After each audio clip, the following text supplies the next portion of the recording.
When in crisis, our natural instinct is to turn to our loved ones. The world has not seen a bigger crisis than the Wuhan virus pandemic in many, many decades.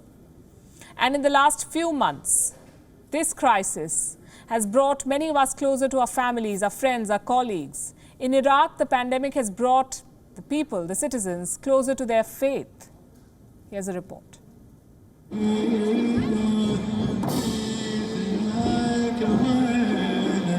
These people in the Iraqi city of Karbala are mourning Hussein.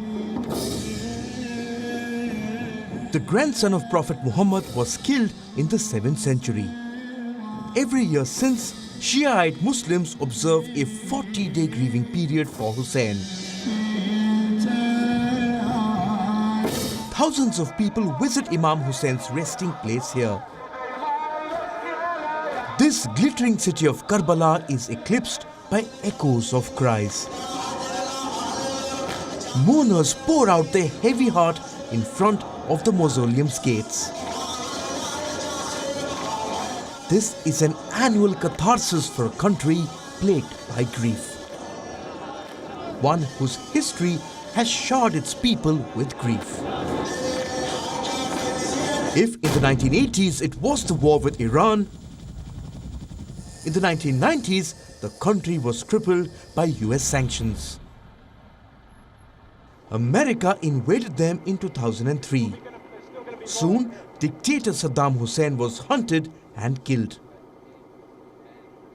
When his statue fell to the ground in April 2003, a sense of hope rose in the hearts of the Iraqis. They dreamt of a new beginning, a happy beginning. But history had other plans for Iraq. The country was soon engulfed in sectarian infighting. The Islamic State added to their sorrow. The country lost it all: its infrastructure, healthcare, education. The only thing that remained was their faith. It stayed with them through the rare highs and daily lows. Every year when Iraqis flocked to Karbala, they carried with them a heart full of worries and grief. They ask us, why do you cry? If Imam Hussein was killed 1400 years ago, they ask us, isn't that enough crying? When someone dies, their relatives cry for 1 day, 1 week, 10 days or a year, and then they get bored. But the cause of Imam Hussein, the love in the hearts of believers, never dies down. Every year, every catastrophe, every martyrdom, we renew our vow to him. We say we are committed to this pledge in performing our rituals.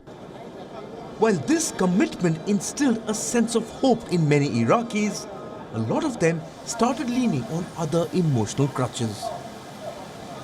In 2018, only 30% of Iraqis said they were attending Friday prayers. 13% identified themselves as not religious. Only 40% said they trusted their religious leaders as great or moderate. 2 years on, these numbers from the Arab Barometer seem irrelevant. As Iraq lost 8,000 of its loved ones to the Wuhan virus, faith quietly made its way back to the hearts of Iraqis. This crowd in Karbala is proof. Anyone who lost someone close to them, their father or their mother, when they remember the ordeal of Imam Hussein in its greatness and enormity, they also commemorate their family members, the martyrs, and their own departed, their mothers, fathers, and grandparents. The holy month of grieving this year is very different. Despite the ban on large gatherings, tens of thousands are attending the Ashura rituals. With masks, disinfectants, and temperature checks, Iraq is once again leaning on religion. Iraq is turning to faith for consolation. Bureau Report, WION World is One.